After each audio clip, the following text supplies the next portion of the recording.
The one thing that all moms need are hobbies and solid friendships, and you are doing yourself a disservice as a mother if you don't have either of those things.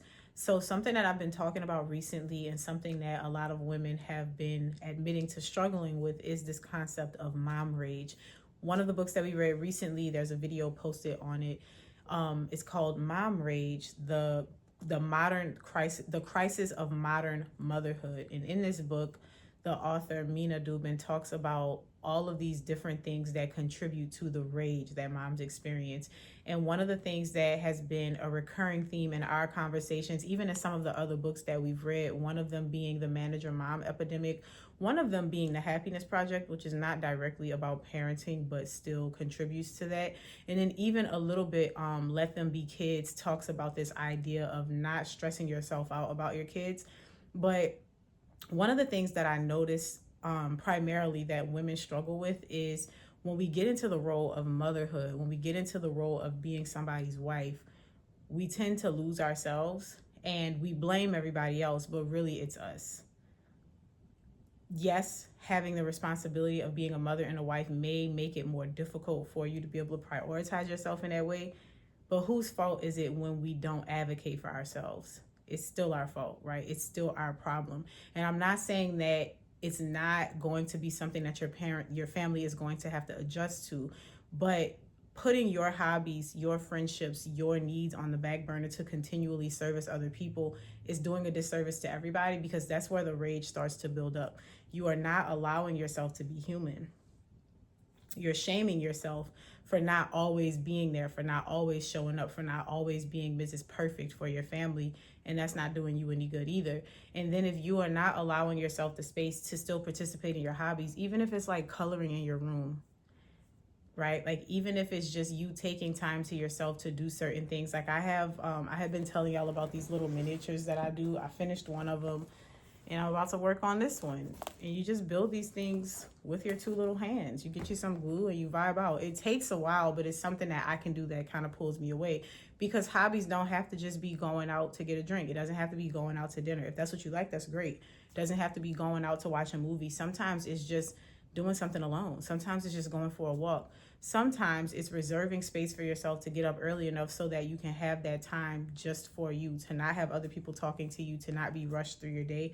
And again, if you as a mom, if you as a wife are not prioritizing having hobbies, even if you're like, well, I don't know what to do as a hobby, what should I do? Even that, you can't ask me. You gotta go try some stuff, girl. You just got to try some stuff until you figure out what works. And it doesn't have to be expensive. That's another thing. People will say, well, I would love to do hobbies, but I don't have money. There are hobbies that are free. There are things at the library that you can go and do for free. There are classes that you can take around your city. A lot of it also comes down to the responsibility of actually putting your head out there, looking around and finding things that make sense to you. But hobbies are going to be essential to your well-being. It feels like it's for nothing, but that's the point. So much of what we do in our life is for the purpose of doing something, right? For the purpose of being a better wife, for the purpose of being a better mother, for the purpose of building up your faith, for the purpose of making money if it's your job, for the purpose of making sure that I have well-rounded children. That's why you prance them around to all these practices and activities after they leave school. So when you want to do something that's a hobby and it's like, oh, I'm not making money from it, it's not anything productive, I just want to do it, it feels like, oh, I don't have time for that. You need to make time for it, because that is for your well-being. Same thing with your friendships. No, you may not be able to get the time to go out every weekend with your friends. You may not be able to catch up and go to lunch and have dinner or go get coffee every single week. But do you have the time set aside to have these phone calls, to talk to your friends, to text them back, maybe send them back and forth voice messages? These things are so important, and we like lean into being of service to everyone, but then we forget that we need our community too, because there are things that you may want to talk to your girlfriends about that you can't necessarily tell to your husband. There are things that you want to vent to them about, but you can't vent to your husband or your children about it, because they may not be able to receive those things. And sometimes it's not just venting, it's just being in connection with like-minded women. We're communal people. We're meant to be in community. And again, when we continue to put our needs behind everybody else's, we show up with this attitude. It's like, I got to do all of this for everybody because da, da, da, da, da. And you feel 10 times worse about it, because not only do I have to do all of these things for everybody else, I haven't even taken care of myself. And so when we have this conversation about mom rage, I think we first have to discuss that primary responsibility of no matter what, I have to carve out time for myself, because that is a big part of where the rage comes from. Now, she does discuss some other things in the book, and I thought I did some key takeaways in that video, so I won't get too far into that. But another one of the things that I believe we need to unpack is the trauma and the past experiences, so that we don't guilt ourselves into not expressing ourselves, which contributes to more rage. So for instance, if you were yelled at as a kid and you're like, I never wanted to yell at my kids, and so you don't yell at your kids, but then when you get frustrated because you don't yell at your kids, you don't say anything and you internalize it, that's just as bad. Because now the rage isn't coming out and impacting the next person. It's staying inside of you and creeping up like a little poison, and that's not good. And what you're probably doing is like drinking, smoking, using substances, doing all kind of things that you can just talk about these things. And even if you're a single mother, which I'm not normally talking to single women, but even if you are a single mother, you have to still put yourself first. And a lot of times, I know, y'all, it's easy to say, I don't have time to put myself first. I don't have the ability. You do, and you have to find it. Because one of the things that I like to say is, if you're watching a video of mine and you tell me you don't have time, I'm gonna tell you to get off the video. Go take that 20 minutes and do something for yourself. Instead of scrolling on TikTok, instead of watching this YouTube video, go take some time to do something for yourself, because we all do have the time. It's just a matter of prioritizing.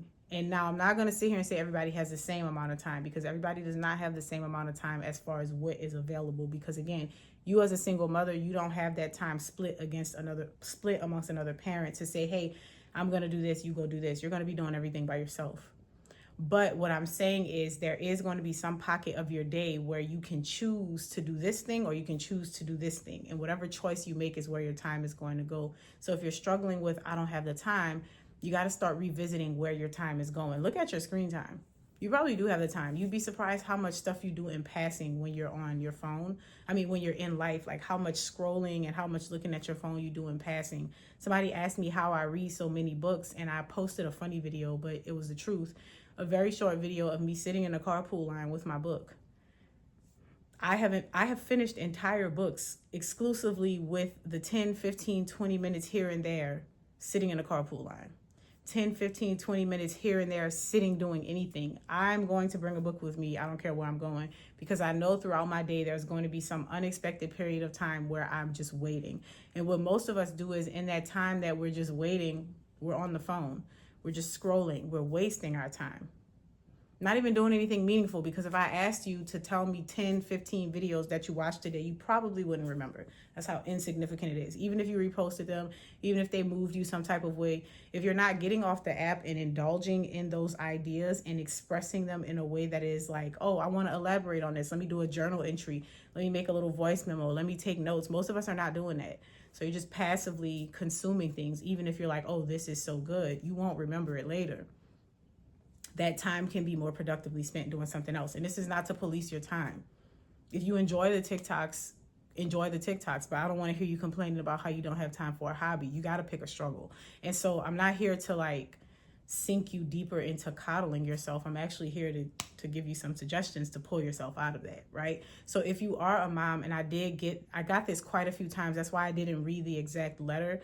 It's just a lot of people ask this. So if you are a mom and you find that you don't have time, you're struggling with time management, you're struggling to keep it together, you're struggling to take care of yourself, I want you to know that you need to start by, as crazy as it sounds, find a hobby, find a way that you like to spend your time that restores you, that refreshes you, that makes you feel good, and do that thing consistently.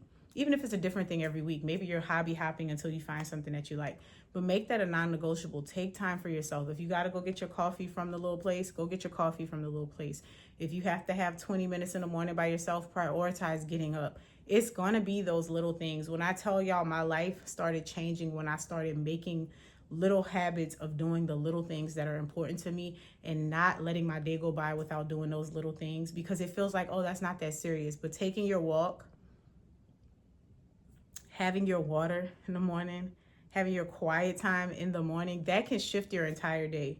A lot of times we wake up and we're on go and we got attitudes with everybody. We're stressed because we're moving fast. But if you had taken the time to just get up a little bit earlier Invest in yourself, get yourself together, pray, do all your things, then get everybody else up. You're going to be in a better mood already. You might be sleepy, but that's going to wear off and you won't regret waking up early. I've never regretted waking up early because you can always take a nap if you need to, and you can always go to sleep earlier the next night. But I've always, very often even, regretted waking up late. Like, oh, I'm just going to do it later. I always miss that time because I can't get it back. So even that is a mild suggestion. Don't give up on your friendships. Don't put your friendships on the back burner, because those are also going to be the people who help to lift you up. I mentioned in another video that I was working on that I have a friend. I got this for myself, but I ended up getting 2 of them because I know I want to give her one. And I know she wanted to like learn about doing stuff online, and I really miss her. So I was like, girl, like we should get together so that we could talk about your YouTube thing. But then I'm also like, I miss you. Let's talk. Let's get together. Bring the kids. Like we can set up a little play date. They can run around and we can chat. And I know that I'm going to feel like I felt uneasy about scheduling that time because I'm like, I'm probably going to feel overwhelmed. But I had to accept the fact that if that's what I have to do to see my friend, that's what I'm going to do. Because even though it's going to take away from personal time that I have, it's going to be something that's going to fill my cup up because I love her so much. Every time I interact with her, I feel recharged. We kind of overdo it sometimes. We say we're going to get together for a couple hours and then it'll be a whole day, you know, but we're going to do better, and we're not going to take it there. But my point is, you need to invest in those friendships. You need to make sure, and not just any friendships, those friendships that leave you feeling restored. Those friendships where you can be transparent, where you can be vulnerable, where you can open up to these people and you can kind of like cross-reference ideas. You can encourage each other. You can uplift each other. You can talk about the struggles that you have, because some people you can't talk about those things. So you have to create those spaces for yourself. But if you're a mom and you're struggling, definitely start with the hobbies. Start with the fact that you need to be making sure that you're prioritizing time with your friends. And you need to be taking back your time and not making excuses for the lack of time that you have. Okay? And if you're struggling with your womanhood altogether, just go ahead and join the Womanhood Series, friend, because I don't know. Now, I do want to make this disclaimer that I make every video. The Womanhood Series is for single women. That's going to be girlfriends. That's going to be fiancés and literal single women who are not seeing anyone. You're pulling yourself from a space of confusion to a space of confidence. And it has nothing to do with who you're dating or how you're dating them or how long you've been with them. Don't care. We're going to talk a little bit about dating and vetting men, but it's mostly going to be about you and getting you together. Okay? And then Wifey School is going to be for my married ladies who want to continue to stay married, but you're sick of that man and you know you can't change that man. So we're going to get you together, get your life right, get you out of this cycle of tension, all without trying to change your husband, because you can't change him even if you wanted to, you know? So whichever one of those is going to work for you, go ahead and click the link down in the description, and I will see you in the next video.